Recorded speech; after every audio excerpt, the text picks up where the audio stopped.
Hello ಸ್ನೇಹಿತರೆ, ಹೇಗಿದ್ದೀರಾ? ನಮಸ್ಕಾರ. ಇಂದುಮತಿ ಕುಕಿಂಗ್ ಚಾನಲ್ಗೆ ಸ್ವಾಗತ ಸುಸ್ವಾಗತ. ಈ ದಿನ ನಾನು ಕೊತ್ತಂಬರಿ ಸೊಪ್ಪಿನ ಪಲ್ಯ ಮತ್ತು ಬಸ್ಸಾರನ್ನು ಮಾಡ್ತಾಯಿದ್ದೀನಿ. ಅದು ಹೇಗೆ ಮಾಡಬೇಕು, ಅದಕ್ಕೆ ಏನೇನು ಪದಾರ್ಥ ಹಾಕಬೇಕು ಅಂತ ನೋಡ್ಕೊಂಡು ಬರೋಣ. ಈ ವಿಡಿಯೋನ ನೋಡೋದಕ್ಕಿಂತ ಮುಂಚೆ ನನ್ನ ಚಾನಲ್ನ ಯಾರು ಸಬ್ಸ್ಕ್ರೈಬ್ ಮಾಡ್ಕೊಂಡಿಲ್ವೋ ಅವ್ರು ಸಬ್ಸ್ಕ್ರೈಬ್ ಮಾಡ್ಕೊಳ್ಳಿ. ಇವಾಗ ಹೇಗೆ ಮಾಡೋದು ಅಂತ ನೋಡೋಣ. ಕೊತ್ತಂಬರಿ ಸೊಪ್ಪನ್ನು ಒಂದು ಕಟ್ಟಿನಷ್ಟು, ದೊಡ್ಡ ಕಟ್ಟಿನಷ್ಟು ಕೊತ್ತಂಬರಿ ಸೊಪ್ಪನ್ನು ಸಣ್ಣದಾಗಿ ಹೆಚ್ಚಿ ಇಟ್ಕೊಂಡಿದ್ದೀನಿ. ಇವಾಗ ಕುಕ್ಕರ್ನೊಳಗೆ 1.5 ಲೋಟದಷ್ಟು ನೀರನ್ನು ಹಾಕೋಣ. 1.5 ಲೋಟದಷ್ಟು ನೀರನ್ನು ಹಾಕಿ ತೊಗರಿಬೇಳೆನ 1 ಕಪ್ನಷ್ಟು ಹಾಕಿ ತೊಳೆದು ಅದರೊಳಗೆ ಹಾಕ್ತಾಯಿದ್ದೀನಿ.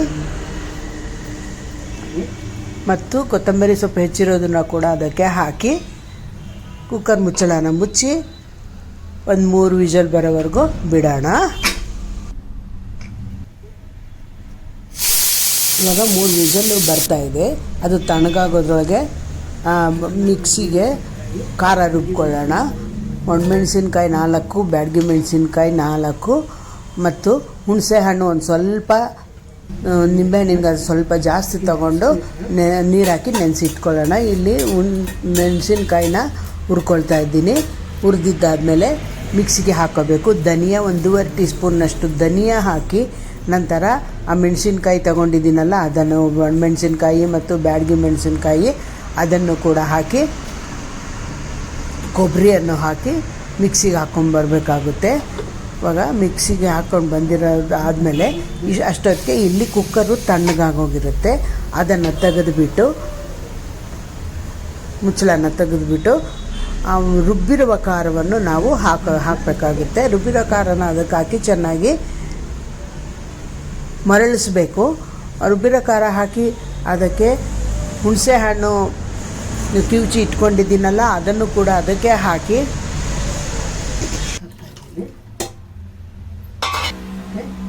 ರುಚಿಗೆ ತಕ್ಕಷ್ಟು ಉಪ್ಪನ್ನು ಕೂಡ ಹಾಕೋಣ. ಉಪ್ಪನ್ನು ಹಾಕಿ ಚೆನ್ನಾಗಿ ಅದನ್ನು ಮಿಕ್ಸ್ ಮಾಡಿಕೊಂಡು ಅದು ಮರಳೋವರೆಗೂ, ಇವಾಗ ಸಾರಿಗೆ ನಾವು ಹೇಗೆ ಮರಳಿಸ್ತೀವೋ ಆ ಥರ ಮರಳೋವರೆಗೂ ಬಿಡಬೇಕಾಗುತ್ತೆ. ಚೆನ್ನಾಗಿ ಮರಳಬೇಕು, ಅದು ಅಲ್ಲಿವರೆಗೂ ಬಿಡೋಣ.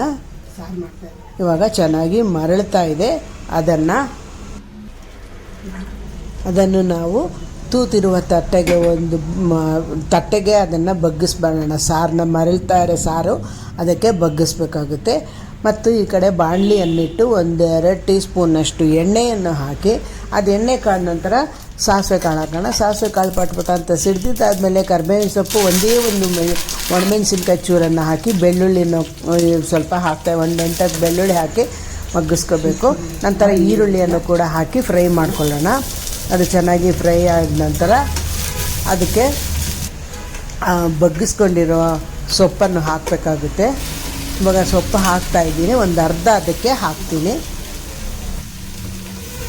ಇವಾಗ ಒಂದು ಸ್ವಲ್ಪ ಈರುಳ್ಳಿನ ಎತ್ತಿಟ್ಕೋಬೇಕಾಗಿತ್ತು, ಮರ್ತೋದೆ. ಇವಾಗ ಅದನ್ನು ಒಂದು ಬಟ್ಲಿಗೆ, ಒಂದು ಸಣ್ಣ ಬಟ್ಲಿಗೆ ಈರುಳ್ಳಿ ಮತ್ತು ಬೆಳ್ಳುಳ್ಳಿ ಒಗ್ಗರಣೆನ ಒಂದು ಸ್ವಲ್ಪ ಎತ್ತಿಟ್ಕೊಳ್ತಾ ಇದ್ದೀನಿ. ಅದು ಸಾರಿಗೆ ಮರಳಿಸಬೇಕು.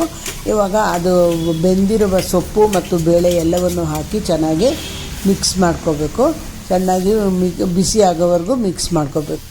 ಇವಾಗ ಚೆನ್ನಾಗಿ ಬಿಸಿಯಾಗಿದೆ, ಅದನ್ನು ಪಕ್ಕಕ್ಕಿಟ್ಟು ಅದು ಸಾರನ್ನು ಮರಳಿಸಬೇಕಾಗುತ್ತೆ. ನಾನು ಈರುಳ್ಳಿ ಬೆಳ್ಳುಳ್ಳಿ ಒಗ್ಗರಣೆಯನ್ನು ಕೂಡ ಅದಕ್ಕೆ ಹಾಕಿ ಮರಳಿಸಿದ್ರೆ ಕೊತ್ತಂಬರಿ ಸೊಪ್ಪಿನ ಪಲ್ಯ ಮತ್ತು ಅದರ ಬಸ್ಸಾರು ರೆಡಿ. ಈ ವಿಡಿಯೋ ನಿಮಗೆ ಇಷ್ಟ ಆದಲ್ಲಿ ಲೈಕ್ ಮಾಡಿ, ಶೇರ್ ಮಾಡಿ, ಕಮೆಂಟ್ ಮಾಡಿ. ಈ ವಿಡಿಯೋ ನೋಡಿದ್ದಕ್ಕಾಗಿ ತುಂಬ ಧನ್ಯವಾದಗಳು. ಕೊತ್ತಂಬರಿ ಸೊಪ್ಪಿನ ಪಲ್ಯ ಬಸ್ಸಾರು ರೆಡಿ.